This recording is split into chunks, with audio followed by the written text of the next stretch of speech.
Thank you, Madam Speaker. Madam Speaker, I rise to support this report. And Madam Speaker, in so doing, I want to say that this House did not have to be treated to this. We didn't have to do this. But Madam Speaker, I believe it is the responsibility of this House as the supreme law-making organ of this country to stand in the way of impunity. Madam Speaker, the amount of disrespect this House is getting from the Commission of Serem, the amount of disrespect the Serem Commission is showing to the political class in this country is nothing this country can live with. Madam Speaker, the amount of disrespect we are getting from the Commission of Implementation of the Constitution is nothing this country should expect. Madam Speaker, let me say this. No country under the sun, no country on earth is run by commissions. Countries are run by laws legislated by national assemblies or senates, or both. But Madam Speaker, this thought, this imagination that a commission can sit somewhere and become independent of its creators is a fallacy. How? Madam Speaker, let me apologize because I was in the finance committee that interviewed this lady. I want to agree with Honorable Nturi that she got this job due to other considerations, not her brains. The thing this country, the way we have gone, the so-called regional balance, is going to kill this country, Mr. Speaker. And I want to agree with Honorable Nturi that from now on we must agree as a country that even though we look at other considerations, competence must be number one. Because this lady is just incompetent. She is disrespectful. Madam Speaker, the law says, the Constitution, that nobody, no person can make... There's a point of order, Honorable. Madam Speaker, is it in order for Honorable Jakoyo to mention one commissioner when we know that this commission has other members? I wish he would also mention the other incompetent commissioners who are in addition to Sarah Serem. Order, members. Order, members.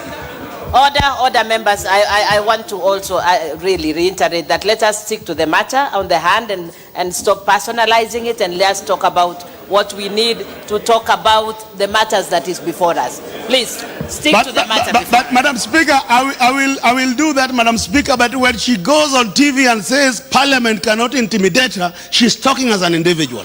Madam, we cannot be intimidated by her, Madam Speaker. This is our right. We must talk to her, Madam Speaker. We are not saying anything other than her competence and her job. And we have that right. We are paid to have that right, Madam Speaker. Madam Speaker, let me say this. In the Gazette notice, she had a self-salary. Madam Speaker, if you remember, and you are here the last 2 years, she attempted to make her job permanent. We rejected it as a House. In that Gazette notice, Nyachai gets salary. Madam Speaker, this House said nobody should earn more than the president.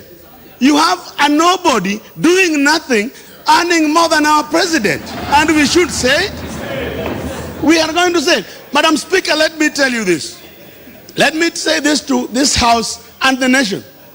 This person called MCA, the person who is the county ward rep in this House, Madam Speaker, we merged the wards. Most of my ward reps represent more people than 60% of members sitting here. And then you tell them you are going to pay them 79,000, of which you are going to slash some 31% tax, and then you want them to serve people better. is a conspiracy to kill devolution, Madam Speaker. That is a conspiracy to kill devolution. You cannot tell me somebody making 40,000 can afford a motorbike in the village. It is not possible. We must address this. It is not about members of parliament, Madam Speaker. If Serem had put our salary at 542,000, even if you taxed 70%, but followed the law, I would not be questioning it. She has refused to follow the law. And she says you cannot threaten her with your power to legislate, which is given to this house by the Constitution. Madam Speaker, you're dealing with a rogue person. You're dealing with a rogue person. Madam Speaker, let me say this. This house must play a role. And this house, I said it before, must realize that we made mistakes. We were told, pass the Constitution, then come back and rectify the 20% which is wrong. This is part of the 20%. Madam Speaker. This is part of the 20%. Madam Speaker, why do I say that? The commissions.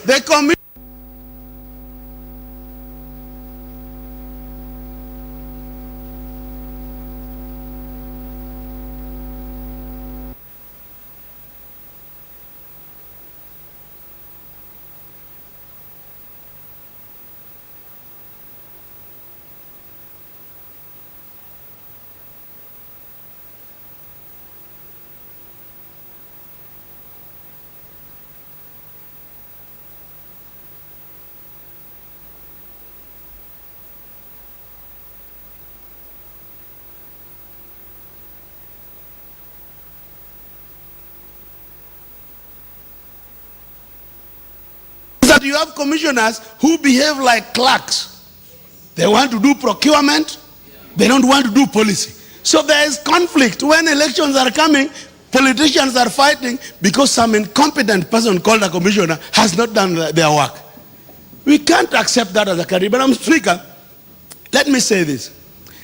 The Serem Commission, each one of them has a driver and a GK and a security.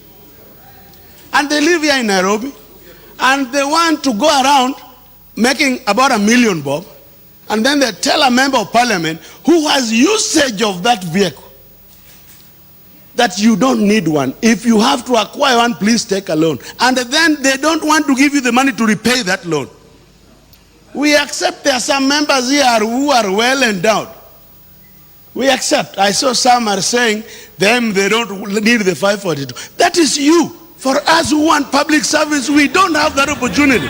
Anyway, yeah. So, Madam Speaker. Order, members. Madam Speaker. Please proceed to complete, please to conclude. Madam Speaker, we did not see in that Gazette notice. In that Gazette notice, for example, the judiciary. The Constitution talks about the judges. But the judiciary has been busy improving the life of everybody that works for it. The judiciary has been doing so. So what is so selective that she goes after politicians or political officers and not talk about this other one? She is not talking about the salary of a county commissioner. She is not talking about the county commissioners today are earning more than the governor. It's a ploy and a plot to kill the devolution. We can't accept that, Madam Speaker.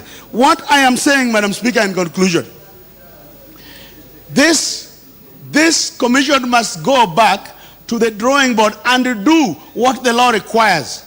The law requires that anything they come up with, just like IEBC did, any law or regulation they wish, must come here for debate. Must. They will not see, whatever they're trying to do will never work. Any order they create, Madam Speaker, they even tried to make the position of comptroller of budget far less than that of the Auditor General. The proprietor or the allocator of the money is less than the supervisor. That is what they're trying to do with Parliament. We can never agree to that. So, Madam Speaker, let me say this very lastly to your staff, Madam Speaker. We are negating this Gazette notice. Comply with the law as it was tonight before it was like it was. Because, Madam Speaker, we are aware. We are aware that part of the resistance is within us. So we must act and act within the law.